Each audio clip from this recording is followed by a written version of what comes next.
Ya, baik Bapak Ibu sekalian, mari kita buka perkuliahan kita dengan Assalamualaikum warahmatullahi wabarakatuh. Selamat pagi rekan-rekan mahasiswa sekalian. Sampai bertemu kembali di web ketiga pada mata kuliah PKP. Sekali lagi mohon yang belum mengaktifkan kamera diaktifkan karena sedang di-record ya. Yang hasil rekordannya nanti akan dikirimkan ke UT. Oleh karena itu, standar dari web kita untuk memastikan bahwa mahasiswa memang aktif mengikuti web ini ya harus diaktifkan kameranya. Nah, pertemuan ketiga sebagaimana yang saya sampaikan di awal ini merupakan pertemuan yang sangat penting ya. Sebenarnya pertemuan satu 3 itu pertemuan yang sangat penting. Pertemuan satu terkait dengan orientasi dan instruksi apa sih sebenarnya yang harus kita lakukan pada mata kuliah ini. Di web satu kemarin kita menyampaikan bagaimana cara mengidentifikasi masalah, kemudian mengidentifikasi penyebab munculnya masalah, kemudian apa eh, masalah yang kita pilih ya, yang kira-kira sangat urgen untuk diselesaikan, maka di sana Bapak Ibu mengembangkannya dalam bentuk rumusan masalah dan berakhir dengan judul dari PKP kita, judul dari penelitian tindakan kelas kita. Apapun itu judulnya, yang jelas harus menunjukkan bahwa ada semacam treatment ya, ada semacam treatment untuk mengatasi permasalahan. Sehingga judulnya kadang-kadang diawali dengan upaya peningkatan bla bla bla melalui penerapan bla bla bla gitu ya.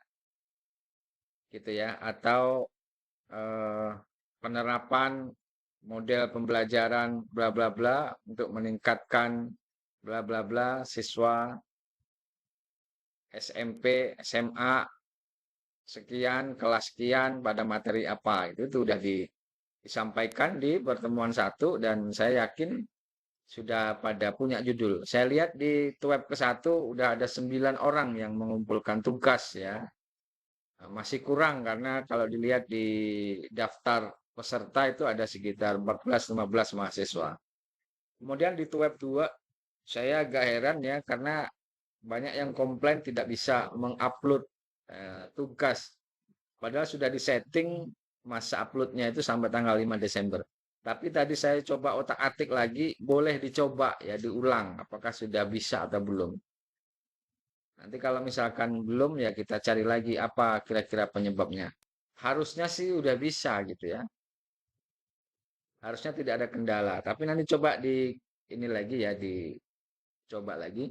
Nah, di web 2 itu Bapak Ibu sekalian harus menyiapkan perangkat pembelajaran ya yang didukung oleh minimal 5 kajian teori.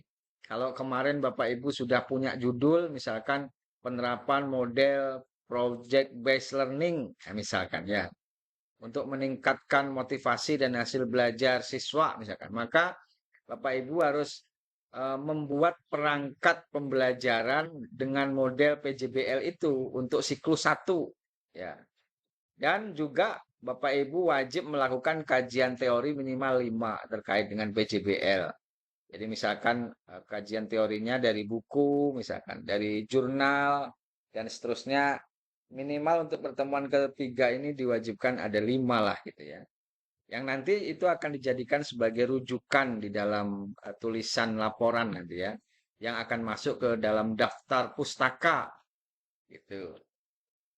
Nah ini tentu pertemuan ketiga ini apa ya agak berat karena Bapak Ibu harus mengimplementasikan rencana atau desain pembelajaran yang sudah dibuat di web kedua kemarin yang semestinya sudah masuk yang saya bisa cek ya.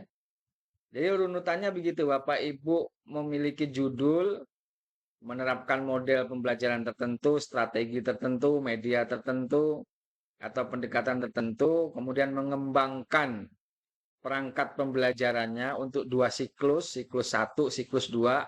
Nah, sekarang kita baru siklus 1, baru minggu ini menerapkan perangkat pembelajaran itu untuk pembelajaran di kelas. Gitu ya. Jadi intinya di minggu ini Bapak Ibu sekalian harus melakukan perbaikan pembelajaran sesuai dengan rencana yang sudah Bapak Ibu buat di web kedua kemarin, minggu kemarin.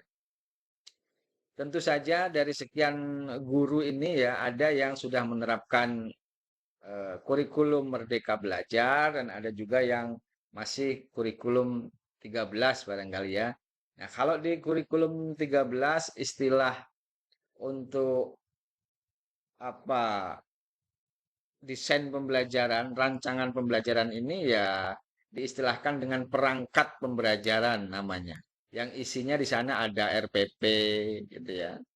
Berarti ada RPP siklus 1, kemudian ada materi ajar siklus 1, kemudian kalau ada praktikumnya, ada diskusinya, ada lembar LKPD, lembar kerja peserta didik siklus 1 ya. Kemudian yang paling penting harus ada instrumen untuk mengukur hasil belajar. Nah, kalau hasil belajarnya mau diukur kognitif, maka harus ada soal tesnya untuk mengukur hasil belajar kognitif. Kemudian harus ada instrumen untuk mengukur sikap siswa dan ada instrumen untuk mengukur keterampilan pada saat praktikum, pada saat presentasi, dan seterusnya. Itu. Dan kalau di judulnya ada tambahan selain hasil belajar, misalkan motivasi gitu ya, untuk meningkatkan motivasi, maka harus ada lembar untuk mengukur motivasi. Nah, silahkan di-download di internet, banyak tuh biasanya. Jadi tergantung di judulnya. Kalau judulnya misalkan penerapan model pembelajaran project based learning untuk meningkatkan motivasi dan hasil belajar. Nah, maka harus ada instrumen untuk mengukur motivasi dan mengukur hasil belajar. Ya, untuk mengukur motivasi ya berupa angket biasanya. Lembar pengukuran motivasi belajar itu biasanya berupa angket yang nanti setelah selesai belajar siswa diminta untuk mengisi angket itu gitu. Itulah dasar untuk menentukan apakah motivasinya tinggi, sedang atau rendah motivasi belajarnya. Kalau hasil belajar ya udah biasa sekali Bapak Ibu ya, setiap mengajar pasti melakukan pengukuran hasil belajar. Hasil belajar itu idealnya ada 3, hasil belajar kognitif, hasil belajar afektif, dan hasil belajar psikomotor. Selain itu, Bapak Ibu harus menyiapkan APKG 1 dan APKG 2 namanya. Nah, di e-learning ini saya lihat nggak di ini ya, nggak bisa di-download ya. Tapi dibilang di sana ada di buku panduan. Jadi APKG 1 dan APKG 2 ini fungsinya adalah untuk diserahkan kepada supervisor 2. Ingat, APKG 1 dan APKG 2 ini fungsinya adalah untuk diserahkan ke supervisor 2 agar beliau bisa memberikan penilaian terhadap rancangan pembelajaran dan praktik mengajarnya. Jadi APKG 1 itu untuk menilai perangkat yang sudah kawan-kawan buat. Kayak RPP tadi gitu ya. Kemudian materi ajar, kemudian media, kemudian LKPD, kemudian instrumen untuk mengukur hasil belajar itu akan dinilai oleh supervisor 2 menggunakan APKG 1 gitu, diconteng-conteng nanti. Jadi itu harus di-print dan diserahkan kepada supervisor 2. Satu lagi adalah APKG 2. APKG 2 itu akan digunakan oleh supervisor 2 untuk menilai kinerja Bapak Ibu saat mengajar. Ya, saat mengajar. Berarti supervisornya harus masuk ke kelas dong. Boleh iya, boleh dari menyaksikan videonya. Ya, kalau berkenan supervisor duanya masuk ke kelas menyaksikan Bapak Ibu mengajar, duduk di belakang sambil mengisi APKG 2 bagus ya. Tapi kalau misalkan kesibukan beliau, karena supervisor 2 ini kan dari guru senior ya. Kalau bisa sudah sertifikasi gitu. Karena sibuk maka boleh saja nanti mengirimkan video pembelajarannya kepada beliau sambil, Bu, tolong, Bapak Ibu, tolong saya dinilai ya. Nah, pembelajaran saya ini videonya dan ini lembar APKG 2-nya. Nah, gitu. Silahkan. Yang penting APKG 1, APKG 2 ini digunakan oleh supervisor 2 untuk menilai kinerja. Nah, istilahnya uji kinerja lah gitu. Kalau di dalam PPG Daljab, PPG dalam jabatan itu istilahnya ini instrumen untuk mengukur uji kinerja gitu ya. Itu Bapak Ibu sekalian. Lalu bagaimana yang untuk kurikulum merdeka? Nah, istilahnya kalau untuk kurikulum merdeka itu perencanaan pembelajaran itu disebut sebagai modul ajar. Jadi yang web kedua kemarin kalau yang K13 membuat perangkat pembelajaran, kalau yang kurikulum merdeka berarti membuat modul ajar. Nah, sebenarnya sama-sama aja lah istilahnya ya. Apa isinya itu hampir-hampir mirip, hanya istilahnya. Kalau K13 perangkat pembelajaran, kalau Kumer itu modul ajar. Modul ajar itu ya isinya di dalamnya ada kayak RPP gitu ya, langkah-langkah pembelajaran. Hanya bedanya di sana ada istilah CP, capaian pembelajaran. Kalau di K13 kan istilahnya KI, KD, indikator, IPK ya, dan tujuan pembelajaran.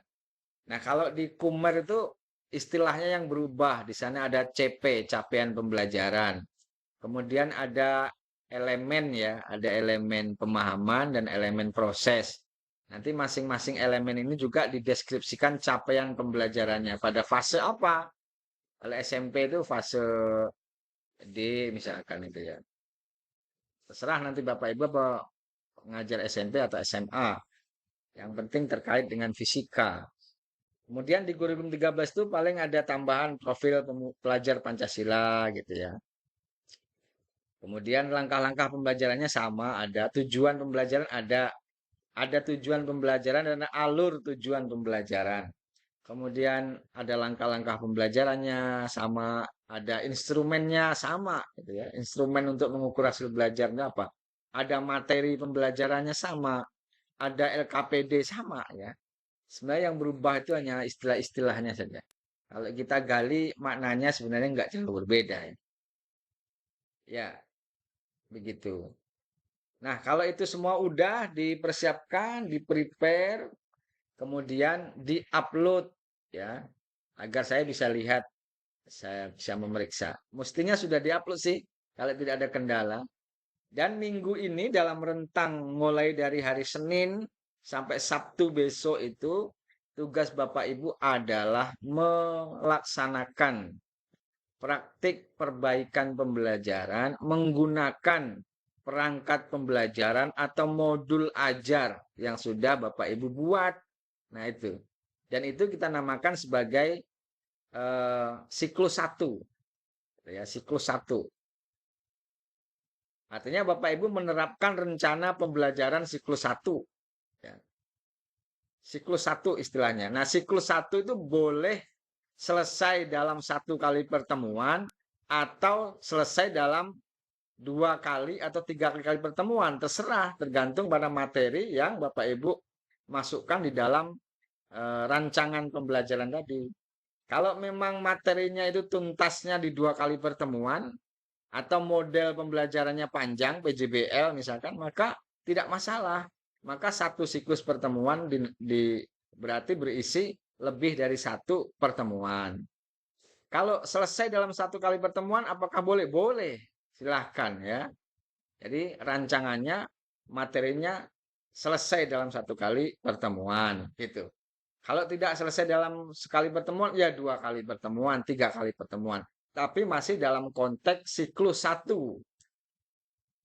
Sebagai contoh misalkan Anda menerapkan model PJBL. Model PJBL kan sintaknya panjang tuh, ada 6. Ya, maka di pertemuan 1 3 sintak, pertemuan 2 3 sintak baru tuntas. Bisa, boleh gitu ya. Dan itu masih dalam rangkaian siklus 1 namanya. Jadi siklus itu berarti bukan merujuk pada jumlah pertemuan, tapi merujuk pada pembelajaran tuntas. Ya, jadi siklus 1 itu adalah pembelajaran tuntas ke-1. Siklus 2 adalah pembelajaran tuntas kedua. Pembelajaran tuntas ya tergantung pada kedalaman dan keluasan materinya. Bisa 1 kali pertemuan selesai, bisa lebih dari 1 pertemuan selesai. Oke, kita hari ini akan membahas teknisnya bagaimana dalam melaksanakan praktik pembelajaran. Namun sebelum itu, saya membuka ruang diskusi itu sebelum sampai ke membahas apa sih yang harus dilakukan nanti saat melaksanakan pembelajaran. Saya membuka ruang diskusi pada rekan-rekan bagi yang ingin bertanya atau sharing terkait aktivitasnya kemarin dalam menyiapkan perangkat pembelajarannya. Karena saya belum bisa melihat tuh di e-learning, belum ada satupun. Ya, mengingat ada kendala tadi. Nah, silahkan teman-teman. Sebelum kita lanjut ke membahas masalah teknis praktik pembelajaran siklus 1. Ada yang mau disampaikan? Bu Luciana?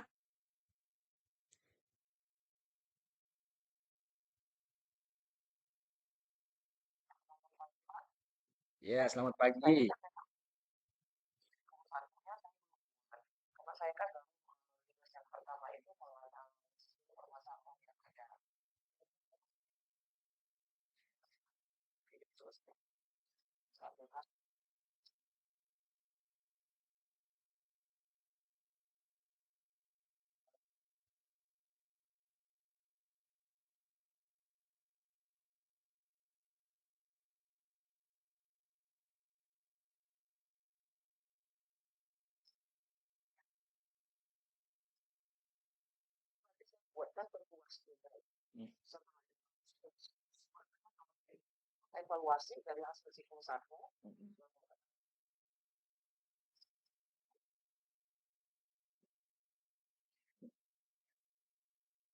Ya, bisa, sangat bisa Bu Lucy. Jadi silahkan ya. Jadi siklus 1, siklus 2 itu tidak mengubah model pembelajaran ya. Model pembelajaran itu tetap sama sesuai dengan judul. Yang berubah hanyalah materinya. Jadi materi pada siklus 2 itu berubah, tidak sama dengan materi siklus 1. Tapi ingat judulnya tetap sama. Jadi rancangan pembelajarannya itu tetap sama menggunakan model itu dan menggunakan media yang serupa, gitu ya. Modul itu dan media yang sama, cuman beda materi saja, gitu ya. Kalau misalkan siklus 1 modelnya PJBL, medianya adalah simulasi PET ya, tentang listrik statis, maka siklus 2 tetap menggunakan PJBL, medianya tetap sama. Simulasi PET mungkin materinya tentang listrik dinamis, gitu ya. Artinya variabel penyebab itu tidak boleh diganti, ya. Variabel bebasnya itu ya tetap sama, model itu, pendekatan itu, media itu. Hanya saja isinya disesuaikan dengan materi yang mau dipelajari. Nah, seperti yang disampaikan Bu Lucy. Bu Lucy akan mengambil materi yang berkesinambungan. Itu bagus, gitu ya. Jadi sub ini dilaksanakan siklus 1, sub berikutnya dilaksanakan siklus 2. Sangat boleh sekali dengan catatan itu tadi ya model pembelajarannya harus sama, gitu ya. Misalnya Bu Lucy nanti silahkan segera dibuat ya rancangan pembelajarannya. Dan kalau di sekolah sehari-hari sudah ada dan itu dirasa bagus gitu ya boleh saja. Ya sebenarnya prinsip dasar dari PTK kita ini adalah ingin memperbaiki permasalahan. Permasalahan yang selama ini terjadi di kelas kita ingin kita selesaikan dengan menerapkan sesuatu yang baru, ya, sesuatu yang belum pernah kita terapkan. Karena yang sudah pernah diterapkan setiap hari nyatanya menghasilkan masalah. Maka ingin membuat sebuah rancangan baru yang disebut sebagai rancangan pembelajaran inovatif, katakanlah begitu, yang selama ini belum pernah diterapkan. Atau jangan-jangan saya kadang-kadang berpikir begini, rancangan pembelajaran yang sudah dibuat oleh Bapak Ibu di sekolah itu sebenarnya sudah bagus-bagus ya. Modelnya itu sudah keren-keren, BJBL, PBL. Tapi dalam aplikasinya itu belum mengikuti itu, gitu. Masih nggak mengikuti rencana. Jadi implementasinya nggak sesuai dengan rencana. Apa eh, rencananya begini, implementasinya begitu. Bodoh amat, pokoknya saya ngajar dah, nggak usah ngikuti itu. Maka kalau yang terjadi demikian, maka ya komitmen saja di praktik perbaikan ini Bapak Ibu harus melaksanakan perbaikan pembelajaran menggunakan rancangan yang bagus yang belum pernah dilakukan itu. Sudah ada gitu. Kan enak, tinggal ngambil, oh ini belum pernah saya lakukan ini sebenarnya ini nih. Maka saya menggunakan ini aja boleh. Silahkan ya. Tapi kalau Bapak Ibu dalam setiap hari sudah mengimplementasikan pembelajaran sesuai dengan rancangan yang dibuat, tapi masih ada masalah, maka Bapak Ibu harus mencari rancangan yang dianggap mampu untuk memecahkan masalah. Dan prinsipnya sebenarnya siswa yang mau kita treatment ini adalah siswa kita sendiri yang kita setiap hari mengajar di situ sehingga kita tahu masalahnya itu kita ingin perbaiki. Itulah konsep PTK. Bukan kita yang buat masalah. Oh, pokoknya saya mau minjam sekolahnya itu mau sebodoh lah saya anggap ada masalah, saya menerapkan itu. Itu sebenarnya konsep PTK-nya salah ya. Tapi kadang-kadang teman-teman ini kan ada satu dua yang belum punya kelas gitu, belum punya sekolah. Nah, ini kadang menjadi masalah di situ. Dia harus cari-cari sekolah, harus cari pinjaman kelas. Dan berarti kan tidak real ya, masalah yang dihadapinya tidak real karena bukan kelas dia. Ya, dia datang-datang membawa masalah gitu. Dan ingin menyelesaikan masalah, padahal nggak tahu apa ada masalah gitu nggak di kelas itu. Nah, kalau logikanya PTK itu sebenarnya untuk guru yang sudah punya kelas, yang mengajar sehari-hari di kelas itu dan memahami karakteristik siswanya, kelemahan siswanya, kelebihan siswanya. Ya, jadi ada masalah yang ingin diselesaikan menggunakan model, media, strategi, metode tertentu yang dianggap itu mampu. Apa dasar kita menganggap mampu model yang kita pilih itu tadi berdasarkan hasil riset-riset orang lain, kajian teori tadi, kajian referensi tadi itu yang 5 diminta itu. Jadi Bapak Ibu download artikel terkait PJBL kalau memang judulnya PJBL. Sehingga di sana itu Anda bisa melihat, oh memang bagus ya PJBL yang dikombinasi dengan media PET, simulasi PET hasilnya bagus. Ada lagi artikel PJBL yang dikombin dengan model media ini hasilnya critical thinkingnya bagus. Nah, itu tuh sebagai rujukan untuk memberikan keyakinan bahwa memang model PJBL itu bagus gitu. Itu tujuannya gitu. Baik Bu Lucy, pertanyaan yang sangat bagus sekali. Lanjutkan. Silahkan disiapkan. Bu Lucy masih K13 apa udah kumer?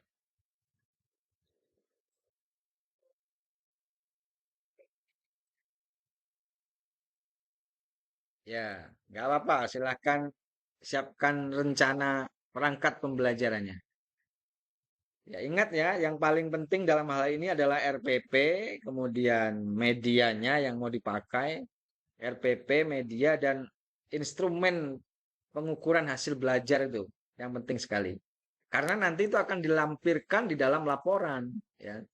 Kalau kita bilang siklus 1 hasil belajar siswanya meningkat, ya maka harus ada instrumen mana instrumen untuk mengukur hasil belajar. Oh ada Pak, ini instrumen untuk mengukur aspek kognitif, ini instrumen untuk mengukur aspek sikap, ini instrumen untuk mengukur psikomotor. Ini lengkap sekali. Nanti di laporan itu kita sajikan data, ini loh hasil belajar apa namanya kognitif, ini hasil belajar afektif, ini hasil belajar psikomotor gitu ya. Itu siklus 1. Nanti siklus 2 kita lihat oh ternyata ada peningkatan dari siklus 1 ke siklus 2. Atau masing-masing siklus juga ada peningkatan karena dari pretest ke posttest hasilnya beda. Misalnya. Boleh silakan ya. Nah, sebenarnya PTK ini ya hanya mengajar seperti biasa, hanya saja dengan metode baru ya, dengan model baru. Kalau ngajarnya mah biasa aja pengalaman seperti itu. Baik, dari Bu Lucy, yang lainnya silakan Bu Dede yang mau ditanyakan.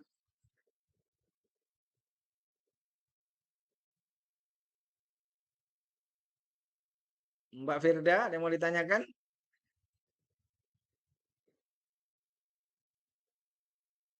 Ya,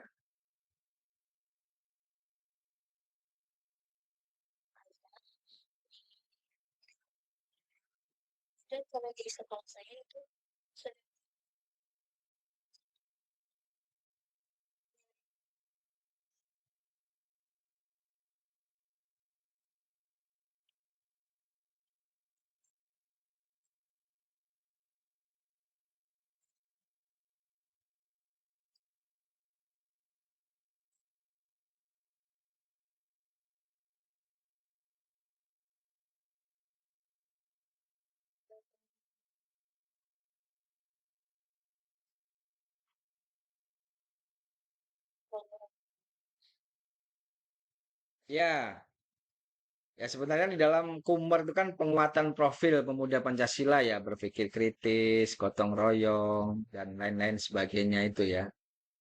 Ya kalau misal di sekolah memang tidak harus mengukur sikap ya silakan saja, hanya dibatasi pada kognitif dan psikomotor gitu ya. Tapi kalau misalkan ibu tetap mau mengukur agar komprehensif tidak masalah kan gampang gitu ya. Misalkan skala sikap itu dari itu tadi profil pemuda Pancasila itu kan menghargai keberagaman misalkan. Toleransi, gotong royong itu kan bisa ya saat diskusi itu. Jiwa toleransinya, gotong royongnya kan gampang sekali ya. Sikap sosial, sikap itu kan ada dua, sikap spiritual dan sikap sosial. Dalam kurikulum apapun itu harus muncul, harus terlatihkan. Sikap spiritual misalkan ya menghargai apa menyadari keesaan Tuhan yang Maha Esa. Apalagi belajar fisika, sains itu kan sangat dekat dengan ilmu alam. Itulah justru yang bisa menumbuhkan sikap spiritual siswa. Makanya ada berdoa gitu kan di awal dan di akhir. Kemudian tidak cukup hanya berdoa di dalam menyampaikan konsep-konsep materi inti, nah, selalu kaitkan dengan keesaan Tuhan, selalu kaitkan dengan apa namanya sifat-sifat Tuhan ya. Dan itu akan muncul apa ya rasa religius dalam diri siswa, rasa syukur terhadap anugerah yang diberikan Tuhan dan macam-macam. Kemudian sikap sosial terkait dengan interaksi antara siswa dengan siswa, siswa dengan guru. Itu pengukurannya mudah sekali gitu ya. Hanya mengisi lembar checklist misalkan. Bagaimana? Apakah siswa ini menghargai keberagaman? Keberagaman itu bisa keberagaman budaya, agama, macam-macam ya, ekonomi gitu. Apakah siswa ini suka membuli? Ya, membuli berarti tidak menghargai keberagaman gitu ya, tidak menghargai perbedaan suku, agama, ras segala macam. Nah, dalam Kumar itu justru itu yang mau diperkuat. Saya tidak tahu kalau di kebijakan di sekolah itu melihat profil ketercapaian profil pemuda Pancasilanya itu dengan instrumen apa gitu. Kalau tidak pernah diukur gitu. Misalkan ya,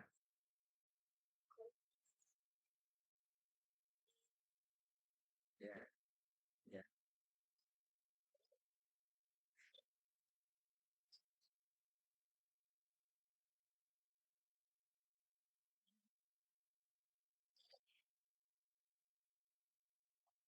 Ya, nanti terserah ibu saja mengukur atau enggak, tapi menurut saya kalau bisa ada bukti gitu ya, atau berupa angket persepsi, misalnya setelah belajar materi ini, misalkan angketnya buktinya gini, setelah belajar materi ini saya lebih apa namanya apa istilahnya tuh mensyukuri segala nikmat yang diberikan oleh Tuhan, misalkan gitu. Setelah mempelajari materi ini saya menyadari akan kebesaran Tuhan. Setelah mempelajari materi ini saya belajar bagaimana sikap saling menghargai dengan sesama teman. Nanti di sana ada sangat setuju, misalkan setuju, kurang setuju, tidak setuju. Nah itu untuk mengukur sejauh mana pembelajaran kita itu mampu menghasilkan sikap yang ingin kita kembangkan lagi.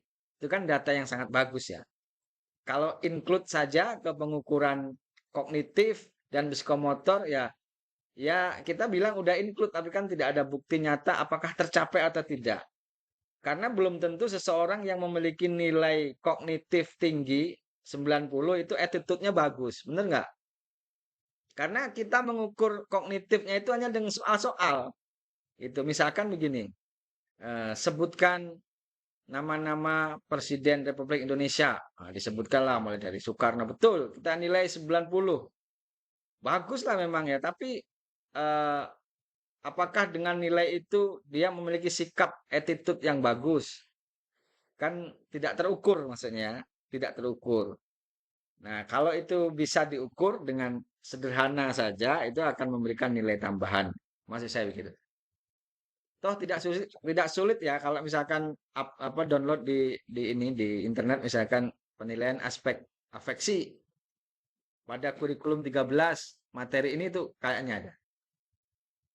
Ya begitu Mbak Firda. Ya, sama-sama. Tetap semangat ya.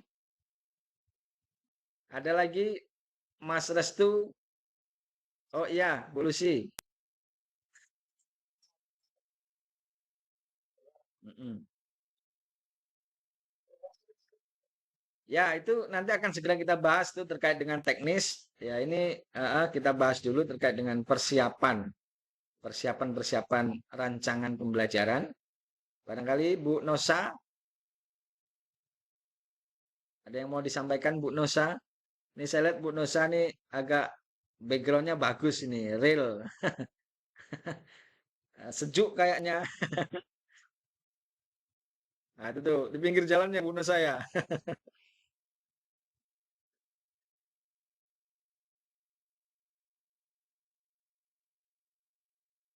Ada yang mau disampaikan Bu Nosa?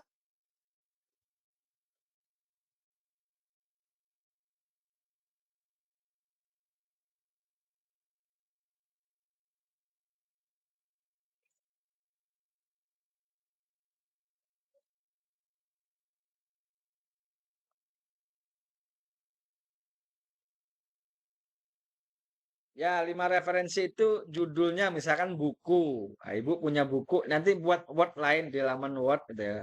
Ketikkan misalkan referensi yang akan digunakan. Satu, buku, judul, misalkan eh, pembelajaran model PJBL, dan nama penulis siapa, tahun berapa gitu ya. Gitu, gitu aja. Nah, nomor dua, jurnal atau artikel ilmiah. Judulnya ini, jurnalnya publishnya di jurnal sekian sekian, nomor sekian, volume sekian. Gitu-gitu aja. Itu 5 minimal gitu ya. Yang nanti itu akan dijadikan sebagai kajian pustaka pada bab 2 nanti. Itu Bu Nosa. Jadi secara terpisah saja. Syukur-syukur kalau di kajian pustaka itu Bapak Ibu bisa me, apa ya, mensintesa hasilnya. Misalkan begini. Yang pertama, rujukan satu, misalkan buku yang berjudul model pembelajaran PJBL, penulis ini tahun sekian. Kemudian ringkasan bahwa eh, langkah-langkah model PJBL ini. Kemudian yang kedua, artikel ilmiah, nama penulis, judul artikel, terbit di jurnal ini tahun sekian, ringkasannya adalah bahwa penerapan model PJBL berbantuan media PET dapat meningkatkan hasil belajar siswa. Sampai 5 gitu ya. Itu nanti akan kita bawa kepada bab 2 dan pada pembahasan ya, gitu. Sampai 5. Begitu Bu Nosa ya. Ya, siapa lagi?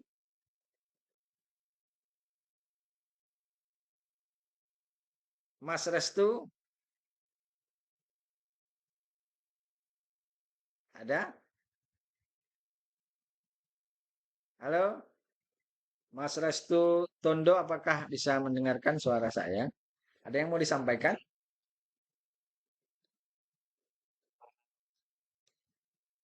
Ya,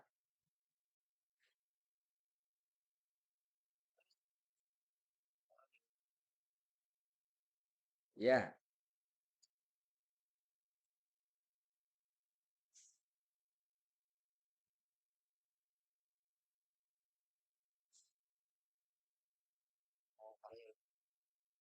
ya, oke. Jadi memang karya ilmiah itu merupakan artikel ilmiah yang dikembangkan berdasarkan hasil PKP, gitu. Ya, itu malah bagus tuh ya. Jadi Bapak Ibu kan kalau di di PKP ini kan laporan sifatnya ya. Membuat laporan hasil penelitian. Nanti diringkas menjadi semacam artikel ilmiah. Itulah tugas bisa dikumpulkan untuk tugas karil. Bisa, silakan.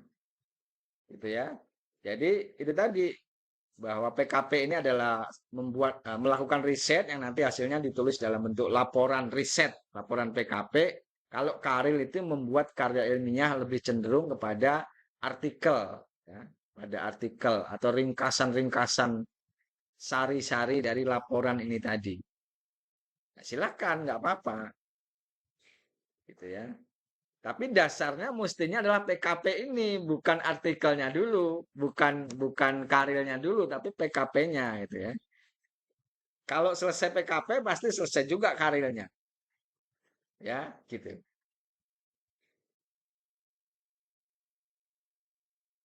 Silakan yang lain, Mbak Risma,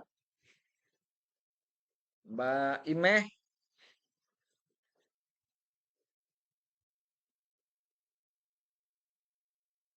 ya,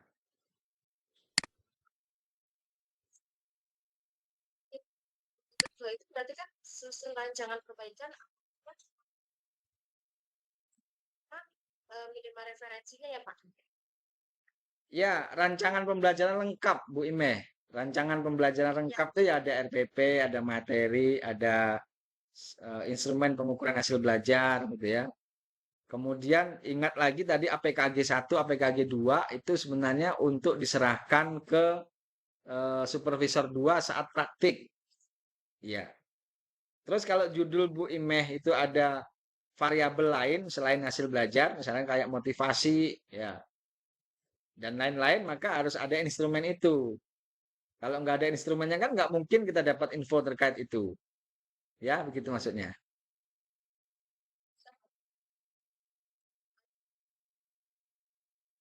Ya, betul. Jadi angket pengukuran minat. Jadi silakan di-download saja di internet, angket minat, minat belajar. Mungkin nanti disesuaikan saja materinya ya, gitu. Nah, gitu. Nanti setelah setelah selesai pembelajaran siklus 1, maka siswa diminta untuk mengisi angket minat itu. Kalau hasil belajar kan Bapak Ibu yang menilai ya. Bapak Ibu yang mengisi maksudnya ya. Tapi kalau minat, motivasi, ya gitu kan siswa yang mengisi angket gitu. Siswanya mengisi. Kalau kita instrumen lain kita yang membuat gitu ya. Yang yang misalkan kinerja gitu. Bagaimana? Kita yang mengisi, yang menilai. Oh, kinerja si A bagus ini. Baik, kurang baik, baik. Kalau pengukuran motivasi, minat, kita sediakan angketnya, lalu siswa diminta untuk mengisi itu. Nanti kita tabulasi hasilnya. Misalkan dari 30 siswa, siapa yang menjawab item butir satu itu, misalkan sangat setuju gitu ya. Siapa yang setuju, siapa yang tidak setuju di scoring. Kalau sangat setuju skornya misalkan 5. Kalau setuju 4 gitu ya. Jadi nanti kita bisa tahu bahwa jawaban siswa itu kesimpulan akhirnya minatnya bagaimana. Kalau mendekati 4 berarti kan sangat berminat misalkan ya. Kalau 3 misalkan berminat, kalau 2 misalkan cukup berminat, kalau 1 0 sampai 1 misalkan kurang berminat. Itu gitu. Nanti dibagi ke kategori-kategorisasi seperti itu. Begitu Bu Imeh. Sama-sama. Ada yang lain?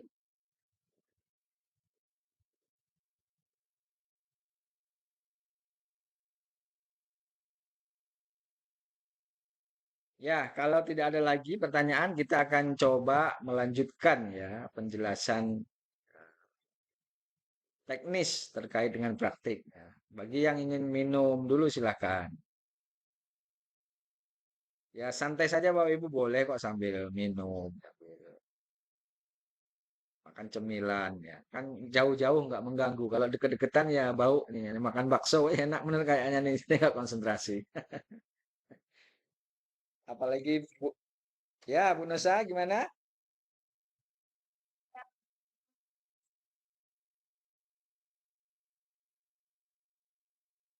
APKG 1 2 nggak usah diupload dulu aja, nggak apa-apa. Nanti dicari dulu itu kan ada di buku ini ya, panduan ya. Dicari dulu. Nanti kalau misalkan ketemu oleh saya coba saya share. Tapi saya lihat di e-learning tuh saya klik tautannya nggak ada ya, gitu. Yang penting disiapkan saja, di print out sehingga saat praktik besok diserahkan ke supervisor 2 gitu.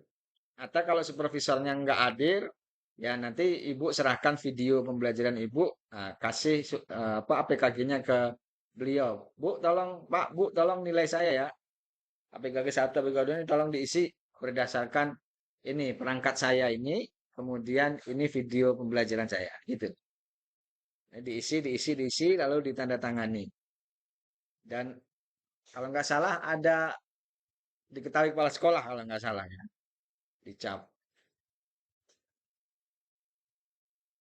Ya itu bukti bahwa Bapak Ibu juga melakukan pembimbingan ya dengan supervisor 2.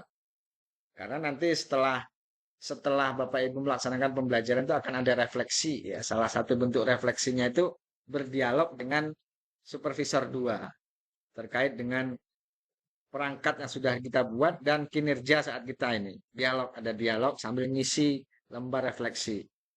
Nah gitu. Baik, kita masuk ke teknis ya. Teknis dari pelaksanaan perbaikan pembelajaran. Pertama, kapan dilaksanakan perbaikan pembelajaran? Ya idealnya itu mengikuti jadwal di sekolah, idealnya ya. Ya namanya PTK itu kan ya masuk seperti biasanya, seperti jam-jam biasanya. Idealnya gitu ya. Karena kita ngajar di kelas itu, kita punya siswa, lalu ada masalah mau saya perbaiki. Nah, maka waktunya ya waktu di jam itu, di jadwal saya. Itu idealnya. Tapi kalau tidak bisa ideal seperti itu ya silahkan saja. Mau cari jam tambahan, gitu ya. Misalkan materinya tidak sesuai, ya, maka silahkan diisi menggunakan jam tangan. Itu teknis, terserah Bapak Ibu sekalian. Itu tidak menjadi masalah, ya. Tidak menjadi sesuatu yang harus dipermasalahkan. Silahkan. Kemudian, apakah pelaksanaan pembelajaran harus offline? Ya, harus offline, ya. Jangan praktik online ya, tidak diperkenankan karena kita sudah tidak menerapkan pembelajaran jarak jauh ya, maka idealnya pembelajaran dilakukan secara offline langsung di kelas dan dihadiri oleh siswa. Gitu, jadi ada siswanya. Lalu berapa lama saya harus melaksanakan pembelajaran? Ya, sesuai dengan rancangannya.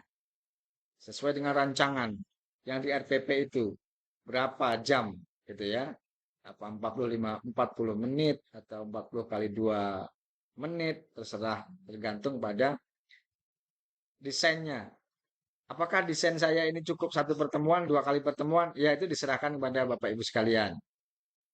Saya menyarankan kalau nggak mau pusing-pusing ya selesai dalam 1 kali pertemuan gitu.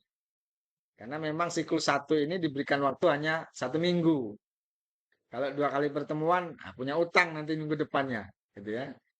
Oleh karena itu carilah materi yang singkat.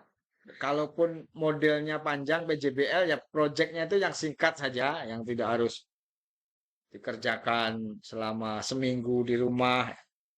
Proyek singkat yang bisa dilakukan di kelas, misalkan gitu ya. Pinter-pinteran Bapak Ibu. Kemudian berapa lama harus di syuting, harus di videoin. Dan bagaimana teknik video recordingnya, gitu ya. Nah, menurut saya sebaiknya dari awal hingga akhir tetap direcord karena nanti itu berguna untuk diberikan kepada supervisor 2 ya. Karena beliau harus menilai APKG 1, APKG 2. Khususnya bagi yang tidak bisa langsung datang ke kelas. Bagaimana cara merekodnya? Ya letakkan saja HP di belakang. Diberikan tripod di belakang, jangan di depan. Nanti kalau di depan gurunya nggak kelihatan. taruh di belakang pojok gitu ya, atau tengah-tengah, setting HP-nya, kemudian di record gitu. Jadi nanti ada hasil record dari awal hingga akhir. Pastikan bahwa di HP itu punya ini ya, masih ada storage-nya gitu ya. Jangan sampai ngerekam baru 10 menit udah penuh gitu ya. Jadi dikosongkan dulu storage-nya sehingga bisa muat agak panjang merekamnya. Terus yang dikumpulkan diupload ke laman e-learning apakah yang berdurasi penuh itu atau minimal berapa menit? Tidak harus yang penuh itu, Bapak Ibu. Kalau Bapak Ibu punya kesempatan untuk mengedit, nah editlah. Boleh kisaran 10 sampai 15 menit, boleh 30 menit, terserah. Yang penting sintak-sintak modelnya itu kelihatan. Ya, sintaknya kelihatan. Kalau misalkan pakai PJBL ada 6 sintak tuh kelihatan. Ini sintak pertama. Nah, kalau perlu ditulisi, dikasih tulisan di videonya itu, diedit ini sintak pertama, pertanyaan dasar. Sintak kedua, merencanakan proyek. Sintak ketiga, membuat jadwal pelaksanaan proyek. Sintak keempat, nah segala macam gitu ya, ada. Pak, saya tidak sempat mengedit, Pak. Bagaimana kalau nanti yang saya kirimkan ke LMS itu video penuh? Ya nggak masalah. Soalnya kan yang dikirimkan hanya linknya, bukan durasinya. Kalau video penuh itu dikirim ke LMS ya ngehang nanti LMS-nya. Jadi nanti yang rekan-rekan kirim itu adalah alamatnya, alamat linknya, baik link Google Drive maupun link YouTube, gitu ya. Pastikan bahwa link itu bisa dibuka. Kalau yang YouTube pasti bisa dibuka. Kalau misalkan video Bapak Ibu diupload di YouTube, dibagikan linknya ke LMS, itu pasti bisa dibuka. Tapi kalau di Google Drive, seringkali mahasiswa itu tidak men-setting open access. Ya, sehingga saya tidak bisa menilai. Karena dikunci ya, butuh request access. Boleh di Google Drive, tapi ingat harus disetting open access agar siapapun bisa melihat. Ya, jangan di request access nanti nggak bisa dibuka. Ya, itu masalah video. Jadi saya beri keluasan mau 10 menit, 15 menit silahkan. Yang penting kelihatan ada fase pendahuluan, fase inti, fase penutup lengkap. Fase inti ada sintak-sintak model dan kelihatan juga media yang digunakan. Misalkan LKPD atau media kit atau alat-alat sederhana, alat ukur, serah yang penting kelihatan.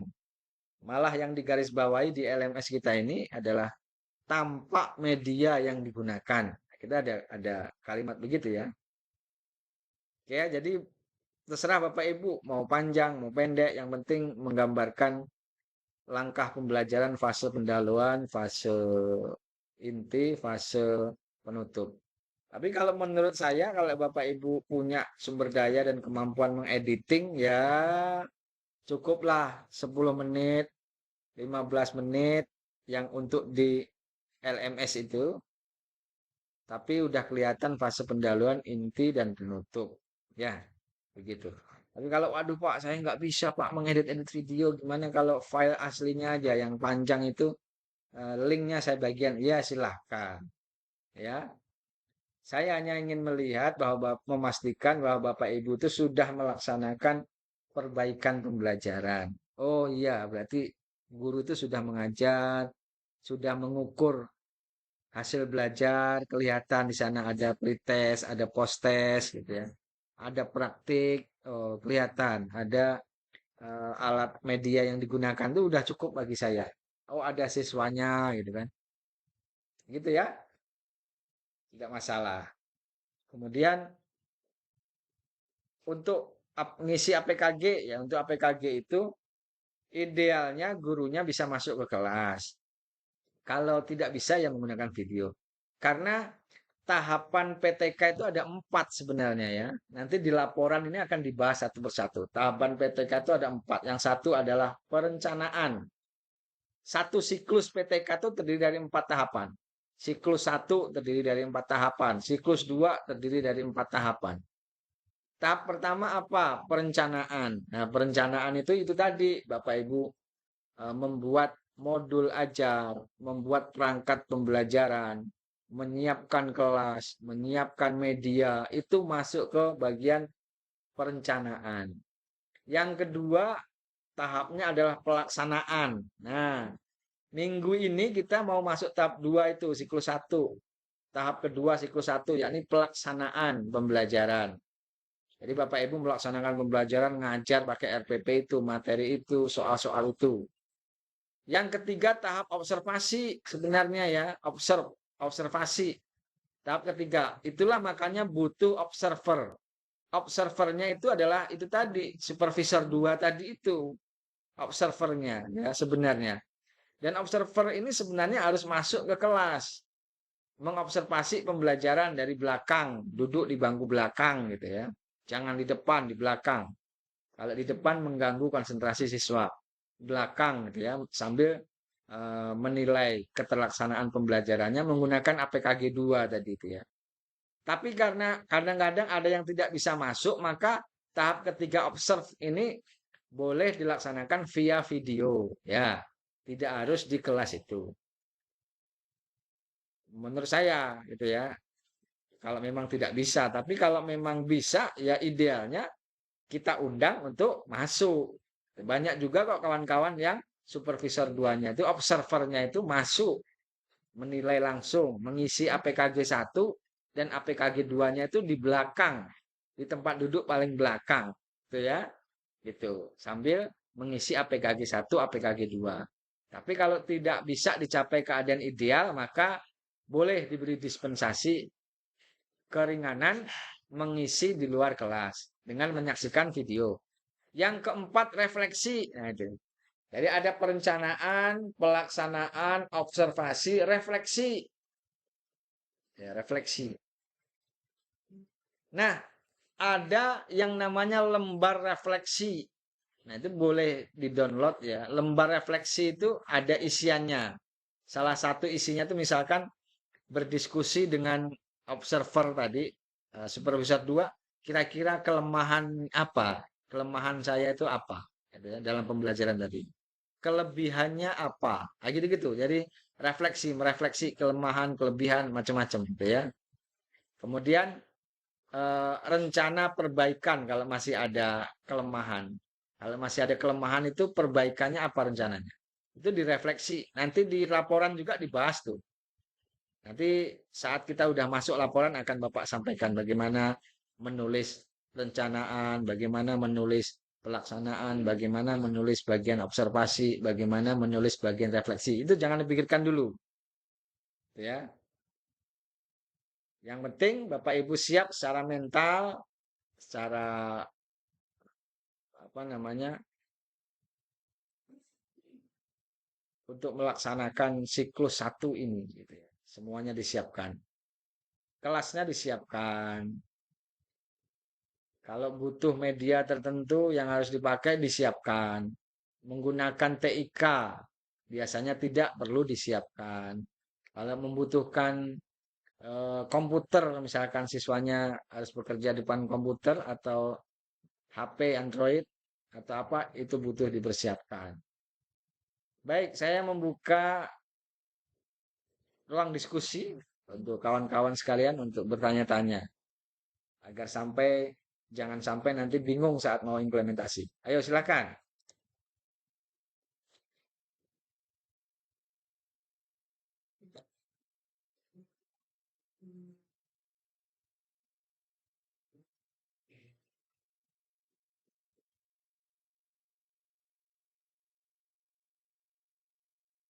Ya silahkan ditanya kalau ada hal-hal yang belum jelas.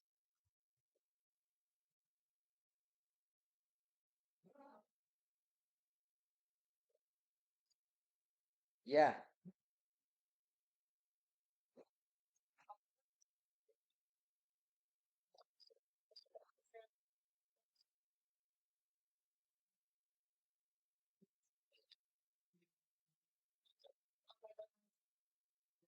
ya. Meskipun supervisor menyanggupi datang ke kelas, maka video itu wajib tetap harus ada karena itu tagihan dari UT bahwa Anda punya kewajiban untuk mengupload link dari video. Yang diupload itu linknya ya, bukan videonya ya. Jadi videonya dimasukkan ke YouTube atau Google Drive, nanti linknya dibagikan. Itu bukti bukti autentik utama yang diminta oleh UT. Tapi UT di sana ya waktunya boleh tidak panjang. 10 menit, 15 menit, it's okay. Asal tampak tahapan pembelajaran tadi ya, pendahuluan, inti, penutup, gitu. Kemudian tampak media, artinya butuh editing. Tapi kalau tidak sempat mengedit dan yakin bagus videonya sepanjang itu ya silahkan aja. Natural saja lah, tidak usah terbebani Bapak Ibu dengan video-video, wah ini harus divideokan. Pokoknya natural saja. Tinggal letakkan HP sama tripod di pojok belakang, pastikan terikot sudah jalan. Ajar seperti biasa. Gitu. Ya. Ya. Kita kan hanya ingin meneliti ya, apa benar penerapan model ini itu dapat meningkatkan hasil belajar siswa.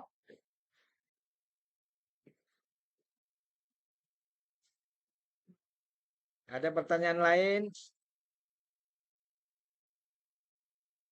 Ya, Bu Lucy.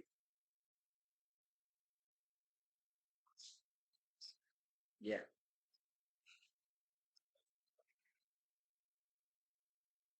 boleh. Hanya saja nanti kan lampiran di laporan itu kan diketik gitu ya. Ya, boleh. Itu justru bagus ya, karena memperefektif waktu. Ya, kalau siswanya ternyata boleh membawa HP atau ada fasilitas di sana, lab, apa namanya, tab atau apa yang bisa dimanfaatkan siswa mau tambah bagus itu ya. Itu berarti mendukung pembelajaran berbasis ICT. Jadi nanti tinggal pilih saja, klik, klik, klik, klik. Itu kan cepat ya, klik, klik, klik, klik. Enak sekali.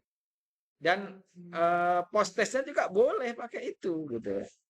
Yang penting kan nanti apa namanya bisa di screenshot sesekali jawaban siswa gitu ya. Kalau misalkan saat membuat pembahasan misalkan terlihat bahwa siswa itu nah ini screenshot jawaban boleh. Nggak masalah, silahkan.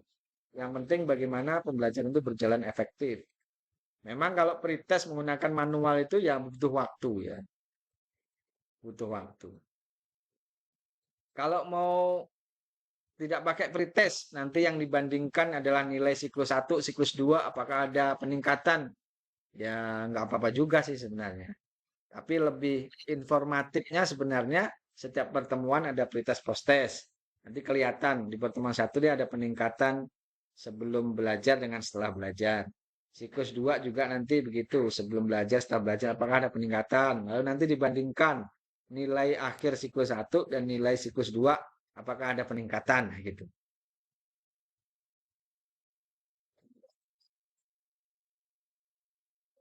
Sama. Atau ada juga yang punya begini Bu, sebelum masuk siklus 1 itu ada prasiklus.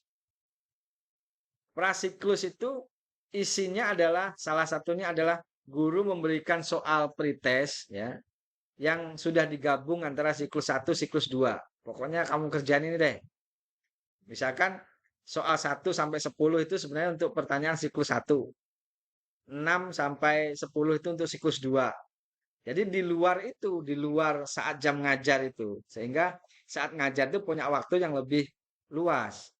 Jadi ada prasiklus gitu. Boleh silahkan. Ibu mau yang mana? Mungkin paling enaknya prasiklus kayaknya. Pembelajaran sebelumnya, ketika minggu besok kita mau ini, minggu besok mau mulai nih, minggu besok. Maka kita minta lah, tolong anak-anakku ya, tolong diisi ini ya, ibu tunggu sekarang. Misalkan. Nah, itu kita anggap sebagai prasiklus. Kita melihat kemampuan awal siswa. Tapi udah jelas ya mana soal yang untuk siklus 1, soal yang untuk siklus 2 ya. Sehingga nanti tidak butuh lagi pretest. Silahkan. Pinter-pinteran ibu dah gitu ya. Yang penting nanti hasilnya bisa kita lihat sebelum pembelajaran dan setelah pembelajaran apakah ada perbedaan.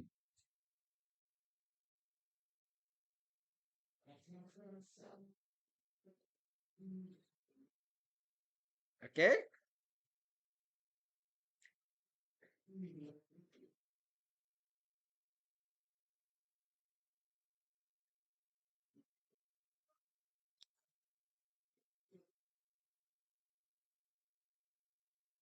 Nah, setelah Bapak Ibu melaksanakan pembelajaran, berarti kan udah banyak data yang terkumpulkan besok tuh ya.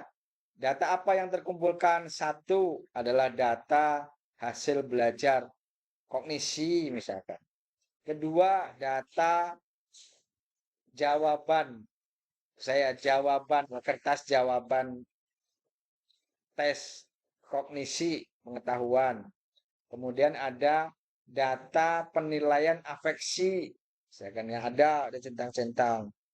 Kemudian ada data penilaian psikomotor. Kita punya data itu. Kemudian ada data variabel lain kayak minat tadi ya.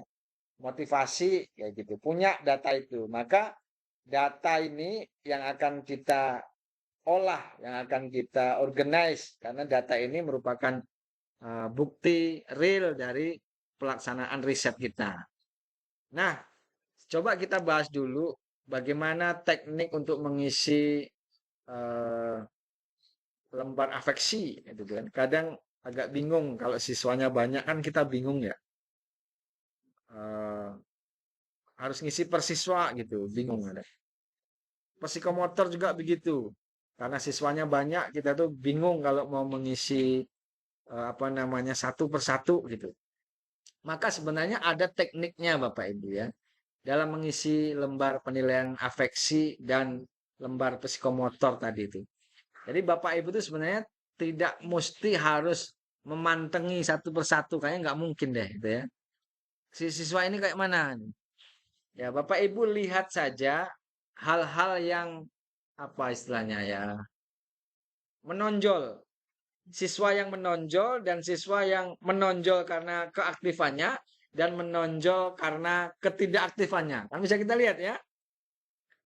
Siswa yang aktif menonjol keaktifannya dan siswa yang menonjol ketidakaktifannya.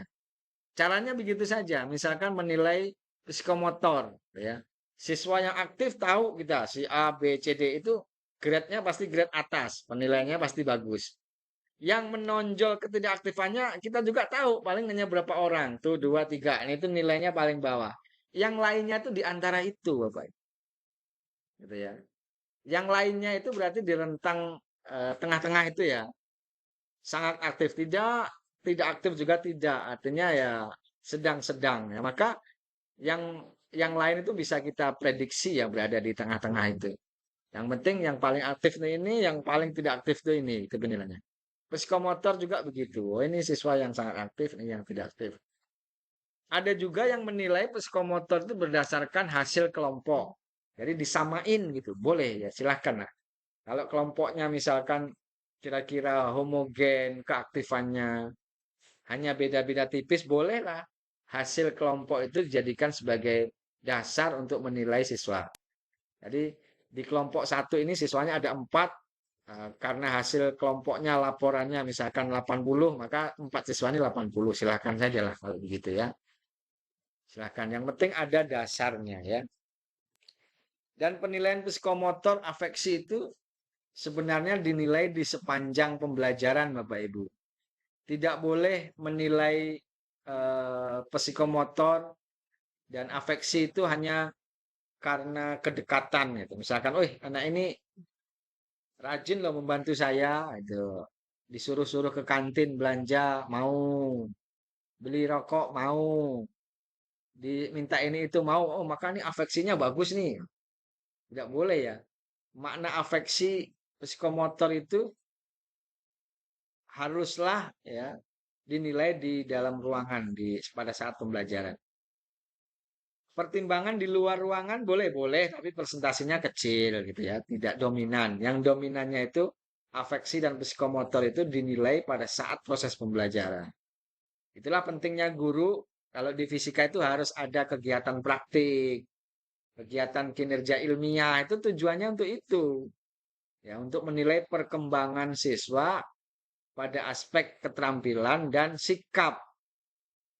Kita tahu perkembangannya. Gitu ya. Nah, anehnya kadang-kadang di sekolah-sekolah itu tidak pernah dalam pembelajaran sehari-hari itu melaksanakan praktik, tidak pernah melaksanakan kerja ilmiah dengan pengalaman langsung. Tiba-tiba eh, di akhir masa studinya dia harus menempuh ujian praktik, kan nggak adil. Selama ini nggak pernah kok dilatih praktik, tiba-tiba pas udah mau lulus ada ujian praktik. Gimana tuh? Itu banyak yang kayak gitu. Banyak sekali. Ini kan ngacau. Karena praktik itu mengukur hasil belajar keterampilan. Dan keterampilan itu merupakan aspek hasil belajar yang wajib diukur juga. Karena sains itu tidak lepas dari itu tadi. Nah, dari pengetahuan, keterampilan, attitude. Gitu ya. Maka harus diukur secara utuh, tidak boleh terpisah-pisah. Harus dilatihkan. Paling tidak kalau sering praktek anak-anak jadi tahu bagaimana mengukur suhu menggunakan termometer.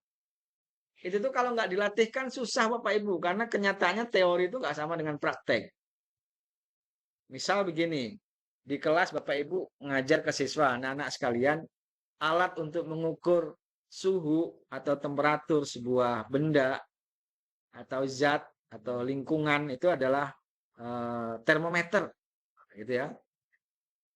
Termometer itu dibagi menjadi beberapa bagian. Ada termometer ini, termometer itu.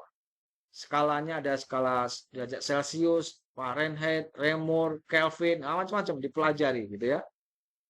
Siswa tahu, secara kognisi tahu bahwa untuk mengukur temperatur adalah dengan termometer.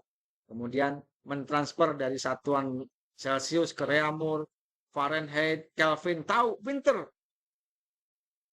Apakah itu sudah kita jadikan sebagai dasar bahwa anak ini terampil mengukur suhu menggunakan termometer? No, tidak. Tidak bisa jaminan. Lalu kita ingin coba tes. Anak-anak sudah kita berikan wawasan tadi. Anak-anak minggu lalu kita sudah belajar tentang termometer. Teori-teorinya anak-anak sekarang sudah tahu semua. Hasil kuisnya juga tentang ini bagus. Nah, sekarang ibu ingin mencoba. Apakah kalian bisa mengimplementasikan semua teori konsep yang sudah Anda pelajari itu dalam aksi nyata, dalam praktik langsung. Nih ada termometer di depan, di meja ibunya ada termometer nih. Kemudian ada dua gelas. Dua gelas nih, yang satu panas, yang satu dingin. Ini es, yang satu panas, yang satu es.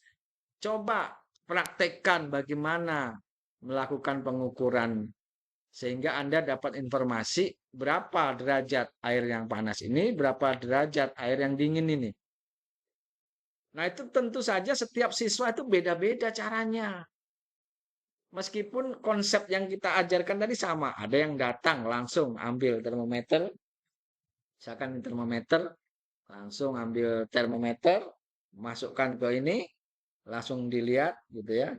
Dengan segera, oh suhunya yang ini 55 derajat Bu, oke, catat 55.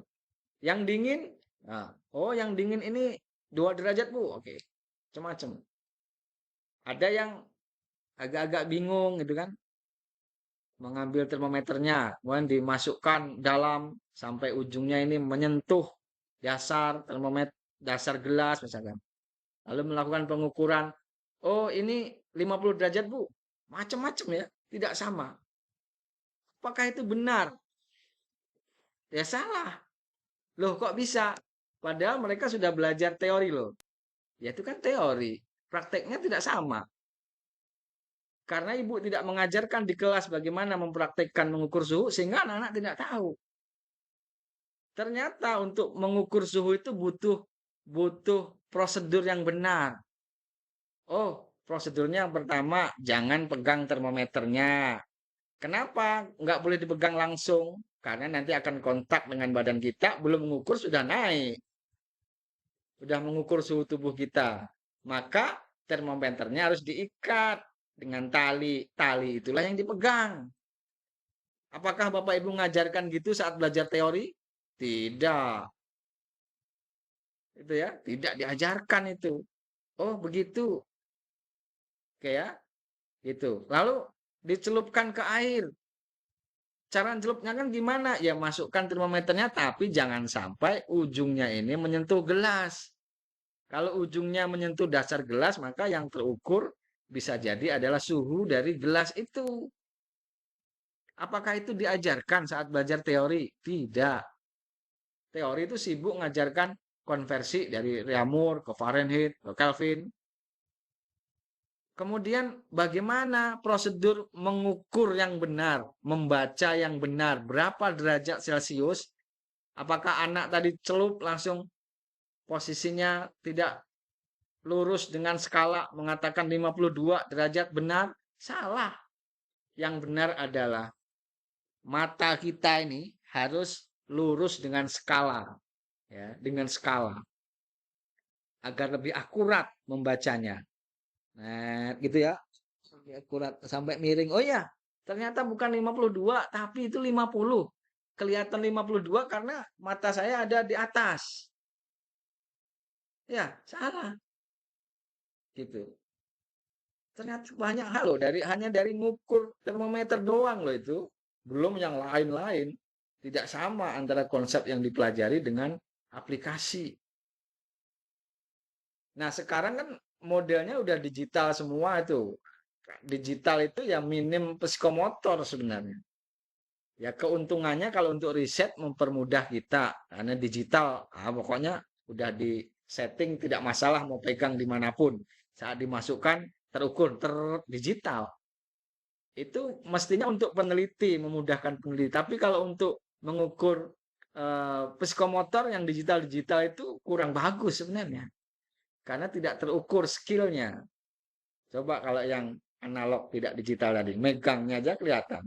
Itu melatih ketelitian, ya, melatih kedisiplinan, ya, macam-macam yang ingin dilatihkan.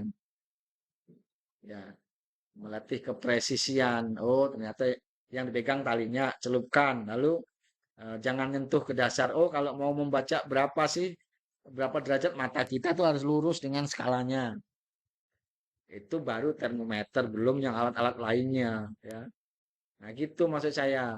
Maka Bapak Ibu itu sebagai guru IPA, fisika, punya kewajiban untuk melaksanakan pembelajaran itu yang utuh, bukan hanya fokus pada aspek kognitif doang, tapi harus fokus juga ke pembekalan keterampilan dan sikap. Ingat, sikap itu adalah sikap spiritual dan sikap sosial. Seorang guru mestinya guru yang religius, ya, sehingga punya pemahaman yang baik terhadap kitab sucinya, terhadap aturan-aturan agamanya. Kenapa harus begitu, Pak? Iya, karena dia semakin religius, semakin bagus pemahaman akan kitab-kitab sucinya, syariat-syariat dalam agamanya, maka dia akan semakin mudah mengaitkan dengan konten pembelajaran. Ya, ya, kan kelemahan kita kan itu. Kelemahan kita sebagai umat muslim salah satunya kita hanya terbuai bahwa membaca Al-Quran itu berpahala, nggak ngerti maknanya juga nggak apa-apa, yang penting dibaca, oh itu dah pahala. Udah seneng tuh, padahal kalau ngerti makna jauh lebih besar lagi pahalanya. Dan sangat bermanfaat kita mengaitkan materi-materi yang kita pelajari dengan itu tadi ajaran-ajaran kitab kita. Sebagai contoh nih, mohon maaf kalau yang bukan muslim, saya ini sebagai contoh saja. Misal ketika Bapak Ibu belajar tentang makanan misalnya. Anakku sekalian, makanan itu eh, secara sains fungsinya macam-macam. Paling kan gitu ya, makanan itu fungsinya salah satunya untuk membentuk struktur tubuh yang melalui pertumbuhan dan perkembangan sel-sel tubuh, sel-sel otak. Kemudian fungsi makanan itu untuk memperbaiki jaringan-jaringan yang rusak, misalkan. Makanan itu sebagai sumber energi, dan seterusnya gitu ya. Kemudian makanan itu eh, harus yang sehat, tidak berbahaya, hindari makanan yang mengandung aditif, aditif buatan, misalkan pewarna, pengawet, Ya, sampai palingnya segitu doang mentoknya. Coba kalau kalian punya pemahaman yang baik terhadap Al-Quran, ya, Anda boleh bertanya ke siswa anak-anakku sekalian, Bapak itu penasaran, kenapa ya? Padahal orang Islam itu tuntunannya kan makanannya kan halal ya. Iya, sudah makan halal, sudah. Tapi kenapa ya kok masih sering makanan itu menimbulkan penyakit? Banyak tuh penyakit yang terkait dengan makanan. Kira-kira apakah ada tuntunan Tuhan kepada kita terkait dengan makanan? Kan enak sekali ya ngomongnya. Gitu. Kalau punya pemahaman, oh ternyata ada, Anda bisa mengatakan, nah sekalian, bahwa sebenarnya Allah itu udah menuntun kita terkait makanan itu dalam Quran, misalnya surat Al-Baqarah ayat 168, yang artinya misalkan hai manusia, makanlah makanan yang baik, makanan yang halal lagi baik yang ada di bumi ini, dan janganlah kamu mengikuti langkah-langkah setan, karena setan itu adalah musuh yang nyata bagimu. Ternyata Tuhan itu menginginkan kita makanan yang halal lagi baik. Nah, kalau halal lagi baik ini bisa kita jaga, insya Allah makanan itu tidak akan menghasilkan penyakit. Gitu ya, misal contohnya. Halal itu secara agama kita tuh ada 3 aspek misalnya Anda katakan. Pertama, halal zatnya, jadi zat penyusun makanan itu halal, tidak haram. Ya. Kemudian cara memperolehnya, maka makanan itu haruslah diperoleh dengan cara-cara yang baik, dari hasil kerja yang baik, ya, bukan dari hasil korupsi, bukan makanan dari hasil menipu, bukan makanan yang dihasilkan dari hasil riba, bukan makanan yang dihasilkan dari hasil mencuri. Ada tuntunannya. Jadi bukan hanya dari sisi zatnya, tapi cara memperolehnya. Kemudian yang terpenting lagi, halal itu juga terkait dengan cara memasaknya. Banyak makanan halal terkontaminasi dengan yang haram sehingga menjadi haram. Oh, siswa itu jadi sikap spiritualnya jadi ngerti. Oh, begitu ya tuntunan agama ya. Bahwa halal lagi baik itu adalah syarat agar makanan tidak menimbulkan penyakit. Kenapa kok masih banyak orang sakit karena makanan? Barangkali ada yang dilanggar dari halal dan baik tadi itu. Itu kalau halal zatnya, cara memperolehnya, proses pengolahannya. Tapi kalau 3 ini sudah dilakukan ini Pak, saya sudah melakukan makanan yang memenuhi 3 aspek ini. Tapi kenapa masih menimbulkan penyakit? Barangkali Anda belum memenuhi faktor yang kedua, baik toyib tadi, halalan toyiban. Yang halal lagi baik. Nah itu kan, toyib. Apa aturan agama kita makanan yang toyib? Yang pertama, toyib itu ada 3 aspek juga anak-anakku. Yang pertama adalah sehat, aman, dan proporsional sesuai dengan kebutuhan. Sehat itu apa? Ya sehat itu adalah makanan yang mengandung gizi dan nutrisi yang baik. Misalkan protein, karbohidrat, eh, dan lain-lain. Ya. Kemudian higienis, nah itu masuk ke sehat. Tidak terkontaminasi dengan kotoran, bakteri, zat aditif, pengawet, pewarna buatan. Yang kedua, aman. Aman itu tadi, makanan kita tidak terkontaminasi dengan zat-zat kimia, tidak mengandung borak, tidak mengandung formalin. Nah, itu kan banyak sekali di lingkungan kita. Pengawet ini ya, pengawet buatan, pewarna buatan. Nah, jajanan sekarang anak-anak kalian ngomong ke siswanya yang suka minum minuman cepat saji, minum minuman yang warna-warni, merah, hijau, kuning, itu sebenarnya nggak bagus. Karena itu mengandung pewarna buatan, terdiri dari zat kimia. Itu akan menyebabkan kalian sakit gitu ya. Coba kalian lihat tuh di berita lagi viral bahwa anak-anak itu persentase yang cuci darah itu meningkat drastis. Itu karena sering jajan minuman-minuman yang berwarna-warni itu. Nah, itu menanamkan sikap ya, gitu ya. Kemudian bakso, mie segala macam mengandung borak, formalin, ya, maka harus hati-hati. Itu aman. Kedua, yang ketiganya adalah proporsional sesuai dengan kebutuhan. Nah, apakah anak-anakku sekalian sudah bisa memperkirakan kebutuhan makan untuk tubuhnya? Berapa kali makan sehari? 3 kali ya. 3 kali sehari ya sudah 3 kali, jangan 4 kali, 5 kali. Kemudian kita lihat fenomena sekarang orang suka ini sampaikan apa itu mukbang. Nah, gitu ya. Mukbang itu kan makan yang di luar batas kepantasan, sangat banyak. Tapi netizen netizen yang nontonnya jutaan gitu ya. Padahal itu tidak mendidik. Orang makan dengan wah luar biasa, sepiring, 3 piring dimakannya sendiri gitu ya. Kemudian makan makanan ekstrim dalam mukbang, makan makan ikan mentah, udang mentah, apa namanya kepiting mentah, makan ular, makan semua yang dimakan ekstrim gitu ya. Luar biasa. Dan yang nontonnya banyak sekali. Nah, kemudian kebiasaan kita juga jelek, makan di tengah malam, ya. Terus makan baru 5 menit langsung terlelap, gitu ya. Sehingga banyak kolesterol, asam urat, jantungan, obesitas, dan macam-macam, gitu ya. Nah, itu sebenarnya yang penting mendidik siswa itu di situ, bukan hanya sekedar menyampaikan fungsi makanan itu apa, ya, kemudian sebatas zat adiktif gitu. Coba. Nah, anak-anakku sekalian, mungkin kita selama ini makan makanan halal tadi ya, ya zatnya halal, cara memperolehnya halal, memasaknya halal, tapi apakah toyib, apakah baik, apakah udah memenuhi makanan sehat, makanan aman dan proporsional. Nah, inilah sering kita langgar. Dan inilah yang membuat kita itu sakit. Dan tahu nggak anak-anakku sekalian, kalau kita melanggar ini, kita itu sudah dikatakan di dalam Quran yang tadi itu, yang baca itu, janganlah mengikuti langkah-langkah setan, sesungguhnya setan itu musuh yang nyata. Berarti kalau kita melanggar ini, kita tuh mengikuti langkah setan. Menentang Tuhan yang Maha Esa. Nah, ya Anda kalau punya pemahaman terhadap eh, apa kitab suci Anda, itu akan semakin mudah ya mengaitkan eh, sikap religius, mengembangkan sikap religius itu di dalam menyampaikan materi. Jadi bukan hanya kita mengharapkan sikap religius siswa itu tumbuh hanya karena berdoa di awal dan di akhir. Wah, mana?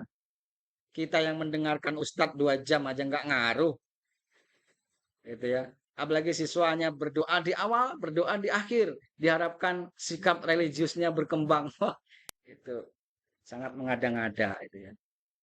Nah, bagi kita gitu ya, guru sains itu harus punya pemahaman yang bagus terhadap dasar-dasar kebaikan ya. Yang itu bisa kita selipkan di dalam mengajar materi itu. Nah, gitu terhadap keesaan Tuhan. Gitu ya. Karena pada dasarnya agama apapun pasti akan mengajarkan kebaikan ya, mengajarkan kebaikan. Dan ada aturan-aturan kitab sucinya yang telah mengatur hampir sebagian besar dimensi, ya. Bahkan seluruh dimensi itu ada, diatur. Tinggal apakah kita mau belajar atau tidak. Gitu aja ya. Kalau kita punya wawasan yang luas, gitu. Nah, begitu ya. Luar biasa. Nah, guru-guru yang seperti itu tuh yang masih jarang. Ya, nggak apa-apa, tapi itu proses ya. Proses yang harus dijalani. Fokus ke profesional materi kontennya dulu. Nanti lama-lama fokus ke profesional mengembangkan karakter. Itu apalagi di Merdeka Belajar, yang kayak Bu Firda itu ya. Profil pelajar Pancasila. Wah, itu luar biasa banyak tuntutannya ke karakternya, karakter sosial dan karakter itu tadi itu spiritual, gitu ya. Menjadi pelajar yang taat kepada Tuhan yang Maha Esa, yang selalu bersyukur, macam-macam ya spiritualnya. Gitu tuh. Jadi ketika membahas tentang fenomena alam itu kan, wah itu selip-selipkan ajaran-ajaran agama. Meskipun bukan belajar agama ya, tapi kita itu menambah informasi. Jangan hanya sainsnya saja yang dikejar. Misalkan tentang bencana, banjir, tentang gunung meletus, tentang macam-macam ya. Kaitkan pemahaman bahwa semua itu, hampir semua itu karena perilaku manusia, itu ya. Tindakan manusia yang sulit diatur. Dan ini ada di dalam ayatnya bahwa manusia itu cenderung melakukan kerusakan di bumi, yaitu akibat ulah manusia segala macam. Dan dia akan merasakan dampak dari perbuatannya. Nah, itu akhirnya dia punya kesadaran bahwa oh, ternyata sebenarnya semua sisi kehidupan kita tuh udah diatur oleh Tuhan agar berjalan baik. Namun manusia inilah yang bandel. Makanya kalian nanti kalau udah menjadi masyarakat, menjadi orang dewasa, jadilah masyarakat yang religius, yang cerdas secara akademik dan cerdas secara spiritual. Sehingga Anda akan menghindari hal-hal yang sifatnya melakukan kerusakan. Anda kalau jadi pejabat nanti jangan mengeksploitasi alam. Ya, itu akan menyebabkan kerusakan, akan menebang pohon. Kalau Anda jadi pengusaha real estate misalkan, Anda kan harus membuka lahan, menjadikan lahan-lahan itu sebagai perumahan. Ya, harus dipikirkan kembali apakah itu bijaksana atau tidak. Nah, hal-hal seperti itulah kawan-kawan yang kita punya misi sebenarnya ya, untuk menanamkan karakter, sikap spiritual dan sosial yang di dalam Kumer itu sering disebut sebagai profil pemuda Pancasila. Karena dalam Pancasila itu sudah meraup semua itu, ketuhanan, kesosialan, ya, keadilan, macam-macam itu ya. Kemudian sikap berpikir kritis, kreatif, macam-macam. Decision making, pengambilan keputusan. Nah, itu motivasi dari saya untuk mengisi waktu ya, masih ada sekitar 10 menit gitu ya. Itu motivasi dari saya bagi Bapak Ibu sekalian, apapun kepercayaan agamanya, jadilah guru-guru yang religius, guru-guru yang memahami hikmah dan pengajaran di dalam kitab sucinya masing-masing. Ya. Dan itu dijadikan sebagai cara untuk memperkaya hasanah kita dalam belajar. Mengaitkan langsung dengan materi yang kita pelajari itu dengan keesaan Tuhan yang Maha Esa. Ya. Kemahakuasaan Tuhan yang Maha Esa, kemuliaan, kasih sayang Tuhan kepada kita semua yang intinya alam ini harus kita jaga untuk berlangsungan. Anak cucu kita. Gitu ya. Kalau alam ini dieksploitasi, rusak, ya sudah. Itu akan menjadi bencana. Ya, boleh kita diskusi lagi. Saya udah banyak bercerita. Mungkin Bapak Ibu sekali lagi boleh bertanya tentang implementasi. Oh ya, saya lupa tadi setelah dapat data tadi, jawaban siswa itu harus ditabulasi, ya, tabulasi, direkap lah istilahnya ya. Kalau siswa A dari hasil koreksi ujiannya skornya dapat 80, siswa B 90, 75, 60 sampai nanti dihitung nilai rata-rata. Nilai rata-rata hasil belajar kognitif. Misalkan nilai rata-ratanya 78. Nah, itulah nilai rata-rata. Kemudian dihitung juga nilai ketuntasannya. Siapa yang tuntas, siapa yang belum tuntas, berapa persen ketuntasannya. Kalau ketuntasan di mata kuliah, mata pelajaran IPA atau fisika itu 70, maka dihitung yang nilainya 70 sampai maksimal berapa. Oh, misalkan ada 15 orang dari 30 orang. Maka ketuntasannya adalah, ketuntasan klasikalnya adalah baru 50%. Gitu ya. Berarti belum baik-baik amat ini gitu ya. Kemudian yang hasil belajar keterampilan juga sama. Dihitung gitu ya, dijumlahkan. Nanti dirata-ratakan. Oh, ini rata-rata hasil belajar keterampilan ya. Misalkan gitu. Kategorinya apa? Baik, cukup, atau kurang. Kemudian yang afeksi juga sama. Ditabulasi. Nilainya sekian, sekian, sekian, sekian. Maka secara rata hasil belajar pada aspek sikap siswa itu dalam kategori apa? Baik, cukup, atau kurang. Jadi kita punya data yang lengkap. Kognitifnya ada, psikomotornya dapat, afeksinya ada. Kemudian yang motivasi tadi ada, yang minat ada. Nah, gitu. Itulah yang mau kita bahas nanti di bab 4. Kemudian APKG dari guru ada, ini APKG 1 ada, APKG 2 ada, Kemudian lembar refleksi sudah kita isi kelebihannya apa, kekurangannya apa, hal-hal yang harus diperbaiki apa. Itulah modal kita untuk mengisi bab 4. Nah, gampang itu kan. Cuman seperti itu sebenarnya PTK itu merancang, melaksanakan, mengoreksi, mentabulasi data, bahas. Gitu ya. Merancang lagi, melaksanakan lagi, dapat data, dianalisis, bahas. Udah selesai. Gitu doang sebenarnya. Untuk menjawab rumusan masalah. Rumusan masalahnya kan kemarin contohnya ada 2. Satu, misalkan, apakah penerapan model PJBL dapat meningkatkan minat belajar siswa pada materi bla bla bla bla, kelas bla bla bla bla, SMP bla bla bla, dah. Yang kedua, apakah penerapan model PJBL dapat meningkatkan hasil belajar siswa kelas bla bla bla di sekolah bla bla pada materi titik. Nah itu. Saya ingin menjawab itu doang. Ya, jawabannya iya atau tidak. Kalau jawabannya dapat naik ternyata siklus 1 rata-ratanya 78, siklus 2 80. Maka kita katakan bahwa penerapan model PJBL dapat meningkatkan hasil belajar siswa pada materi ini, bla bla bla. Ini terbukti dari peningkatan skor rata-rata hasil belajar siklus 1 sekian, siklus 2 sekian. Hasil belajar psikomotor siklus 1 sekian, siklus 2 sekian. Hasil belajar afeksi siklus sekian, siklus 1 sekian, siklus 2 sekian. Dan seterusnya. Jadi sebenarnya nggak rumit Bapak Ibu. Nah, silakan kita buka diskusi.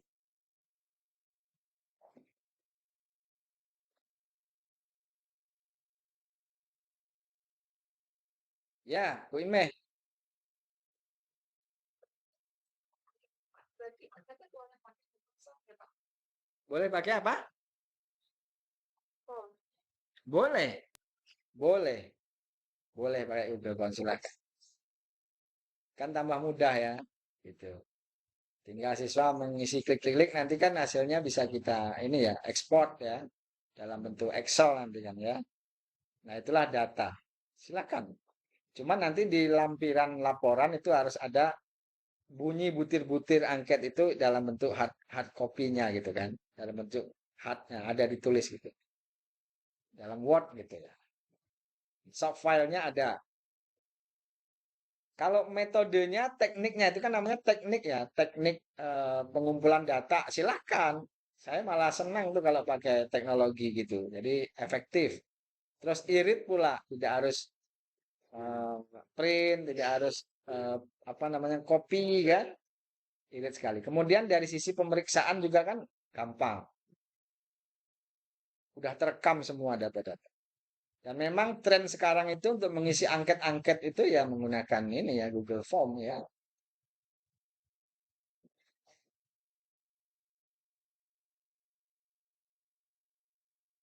Ada lagi yang mau ditanyain?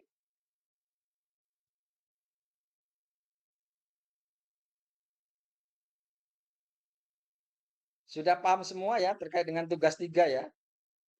Adakah yang sudah ngecek apakah ke web 2 udah bisa diupload tugasnya? Ada yang sedang membuka laptop di situ?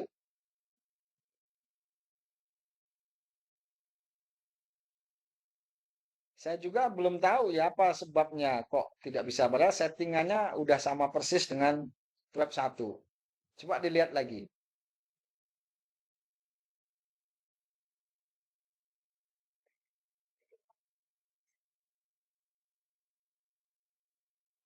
Hah? Kenapa ya? Aneh ya.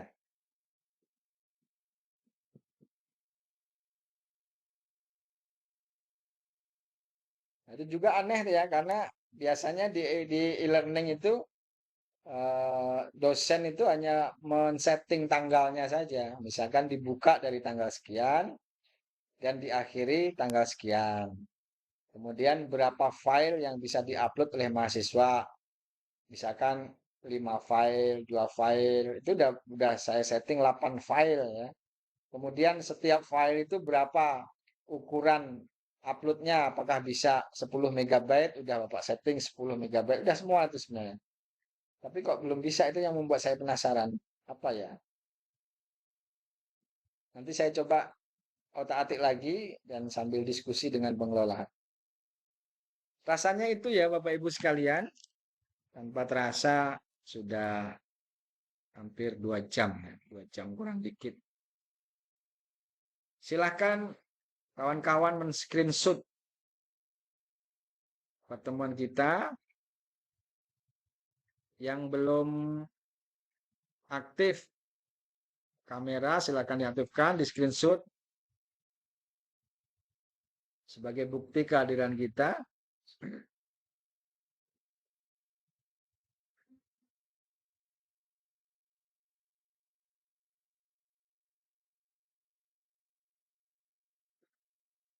Ya, oke, udah semua?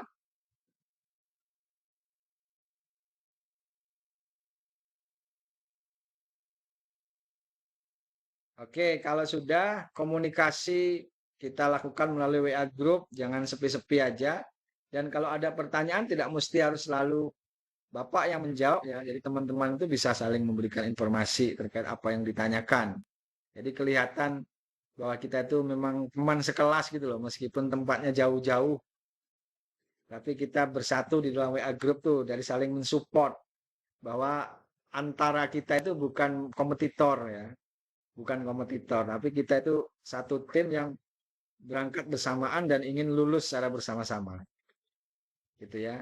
Jadi ada pertanyaan, tanyain saja, nanti dijawab. Nanti saya ketika ada waktu saya akan menjawabnya. Ya kadang-kadang saya tidak selalu bisa menjawab langsung ya karena kesibukan saya ya di kampus. Kebetulan saya sebagai ketua prodi itu banyak sekali aktivitas yang harus dilakukan. Tidak selalu bisa on time membalas, merespon WA grup tuh paling kalau udah di rumah atau malam tuh baru terbalas gitu ya. Kalau pas kebetulan saya sedang megang HP kemudian sedang ini kadang-kadang nggak lama langsung terespon, tapi kadang-kadang agak lama itu mohon dimaklumi ya. Tapi kalau kawan-kawan aktif memberikan respon setiap ada teman yang tanya itu akan menjadi hidup WA grup kita. Oke, mari kita akhiri tutorial website kita pada siang hari ini dengan sama-sama mengucapkan Alhamdulillahirabbil alamin. Puji Tuhan yang Maha Esa.